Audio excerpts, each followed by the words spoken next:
तो देखा आपने कि तमाम पार्टियां बिहार विधानसभा चुनाव के सियासी पिच पर बैटिंग की तैयारी में जुट गई है। कोई वर्चुअल रैली कर रहा है, किसी का बिहार दौरा है। चलिए बढ़ते आगे, बात करते हैं बिहार के नेता प्रतिपक्ष तेजस्वी यादव की, जिनको चाहिए एक मौका। ये मौका वो बिहार के बेरोजगार युवाओं से मांग रहे हैं, प्रदेश की जनता से मांग रहे हैं। तेजस्वी अपने दल के उन नाराज नेताओं से भी गिले शिकवे भुलाकर पार्टी को मजबूत करने की अपील कर रहे हैं। तो वहीं तेजस्वी के बयान पर बिहार की सियासत बेहद गर्म हो चली है। आखिर क्यों, रिपोर्ट देखिए। एक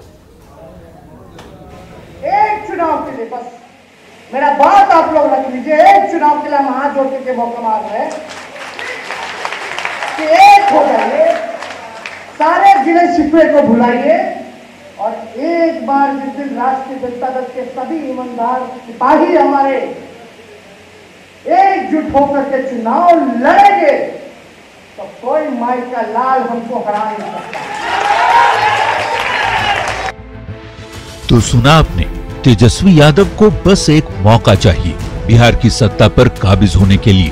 बात पटना से दिल्ली तक झंडा लहराने की हुई, लेकिन खुले मंच से तेजस्वी ने पार्टी के मतभेदों को सार्वजनिक कर यह भी जता दिया कि लालटेन की लौ आखिर मध्यम क्यों है। तेजस्वी के इस बयान को लेकर बिहार में सियासी बयानबाजी तेज हो चली है। सत्ता पक्ष के लोग कह रहे हैं कि अब प्रदेश की जनता तेजस्वी को कोई मौका नहीं देने वाली और महागठबंधन की नैया डूब जानी तय है।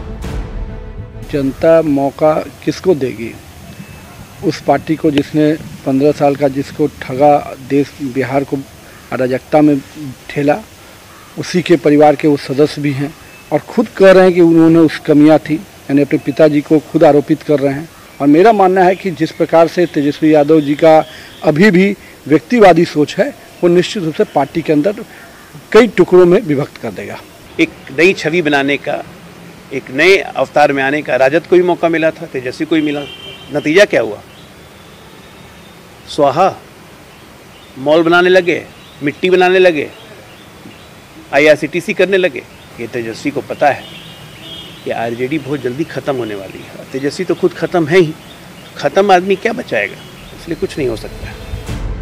सत्ता पक्ष के तंज पर आरजेडी के सिपाहियों की भौहें तन गई। बात तेजस्वी की परिपक्वता से लेकर नीतीश की बेवफाई तक की होने लगी।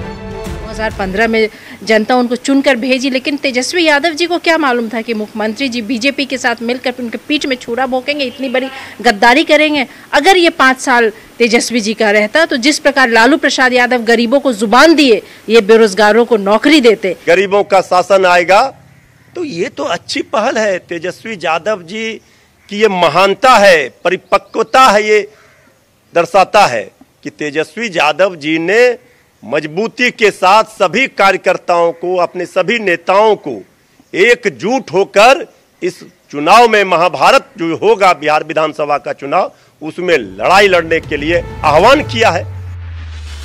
वैसे कहा भी जाता है कि आप दूसरों से आसानी से लड़ सकते हैं और जीत भी सकते हैं, लेकिन जब बात अपनों की हो तो लड़ाई बेहद मुश्किल हो जाती है। शायद यही वजह है कि तेजस्वी ने आरजेडी के 24वें स्थापना दिवस के मौके पर खुद की बेबसी भी जग जाहिर कर दी।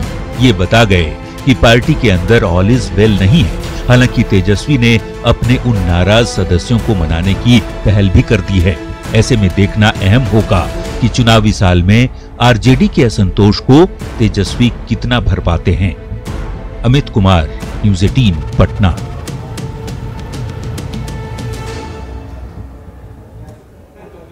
तो बिल्कुल आरजेडी का स्थापना दिवस और ऐसे में तेजस्वी यादव का बयान, जिसपे सत्ता पक्ष और विपक्ष का वार पलटवार का दौर शुरू हो गया। चलिए बढ़ते आगे, रुख करते हैं अहम खबर का, जहां कटिहार में किनारे पर आकर नाव डूब गई है। बाल बाल बचे दर्जनों लोग। घटना कदवा थाना क्षेत्र की जाजा पंचायत के नंदनपुर घाट का है। बताया जा रहा है कि केलाबाड़ी गांव के लोग महानंदा नदी के नंदनपुर घाट पर नाव से पहुंच रहे थे। क्षमता से अधिक लोग सवार होने से नाव डूब गया। हालांकि राहत की बात यह रही कि नाव घाट के पास ही आकर डूबी है, जिससे घाट के बगल में मौजूद लोगों के पहल से सभी को सुरक्षित बाहर निकाल लिया गया। बाद में नदी में डूबे लोगों की साइकिल और मोटरसाइकिल भी स्थानीय लोगों के पहल से बाहर निकाल ली गई।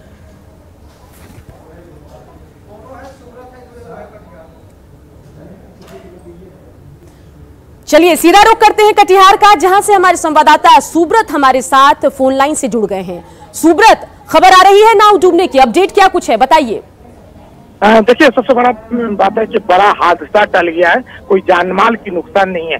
राहत बड़ी खबर फिलहाल इतनी ही है, लेकिन ये जो इलाका है बाढ़ के चपेट में आ गया है और लोग हर दिन जान जोखिम में डालकर इसी तरह से नाव से यात्रा करने के लिए मजबूर है।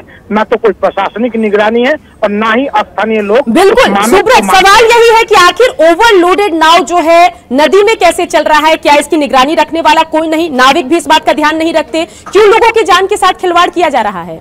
देखिए, कुछ हद तक तो मजबूरी जरूर है, क्योंकि उस इलाके में अब यातायात तो और कोई साधन नहीं है, इसलिए लोग जान जोखिम में डालकर भी इसी तरह यात्रा करते हैं। लेकिन कहीं ना कहीं जो प्रशासनिक निगरानी होनी चाहिए वो नहीं है, जिस कारण हर दिन ये बदस्तूर जारी है और इस तरह हादसा के रूप में घटनाएं सामने आती रहती है। इससे पहले भी कई बार इस इलाके में इस तरह की घटना हुआ है।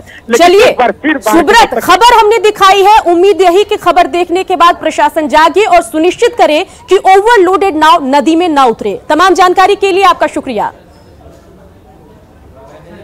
गंगा समेत तमाम नदियों के जलस्तर में वृद्धि होने लगी है। गंगा का जलस्तर में हर घंटे में 2 से 2.5 सेंटीमीटर बढ़ोतरी हो रही है, जिसकी वजह से गंगा खतरे के निशान से ऊपर आ गई है। बात पटना के गांधी घाट की करें तो यहां गंगा खतरे के निशान से लगभग 12 सेंटीमीटर ऊपर आ चुकी है। गंगा के जलस्तर में हो रही बढ़ोतरी के बाद भी लोग लापरवाह बने हुए हैं। खासतौर पर युवा गंगा में अटखेलियां करते नजर आ रहे हैं, जबकि लगातार शासन प्रशासन से जुड़े लोग गंगा समेत दूसरी नदियों में न जाने की अपील कर रहे हैं, जो खतरे के निशान से ऊपर बह रही है। गंगा में बढ़े जलस्तर का जायजा लिया न्यूज़ 18 संवाददाता अमित कुमार ने। बिहार के तमाम नदियों का जलस्तर जो है वो उफान पे है और अभी हम मौजूद हैं पटना का ये गांधी घाट है और यहाँ दिखा सकते हैं आपको कि देखिए किस तरह से गंगा जो है उसमें जो है वो हल्के मार रही है। और यहाँ मैं बताना चाहूँगा कि यहाँ ये गंगा जो है इस घाट पे खतरे के निशान से ऊपर आ चुकी है।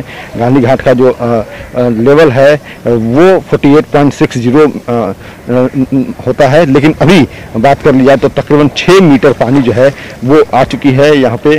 और लोग जो हैं अभी भी यहाँ गंगा स्नान करने आ रहे हैं। कुछ युवा जो हैं वो लगातार इस तरह से हटकलियाँ करते नजर आ रहे हैं।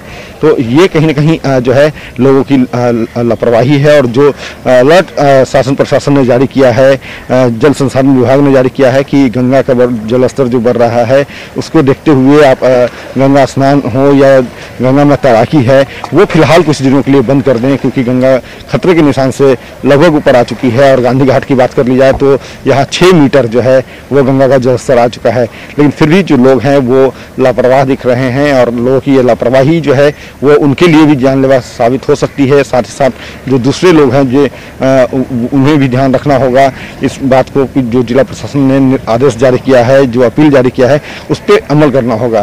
फिलहाल गंगा का जलस्तर जो है उसमें लगातार इजाफा देखने को मिल रहा है और आने वाले दिनों में ये जलस्तर जो है वो और भी ऊपर आने की संभावना है, क्योंकि लगातार जो मानसून है वो तेज देखने को मिल रही है, लगातार बारिशें हो रही है और इसके कारण से नदियों में जो है वो जलस्तर में बढ़ोतरी देखने को मिल रही है। कैमरा पर्सन नीलमणि के साथ अमित कुमार।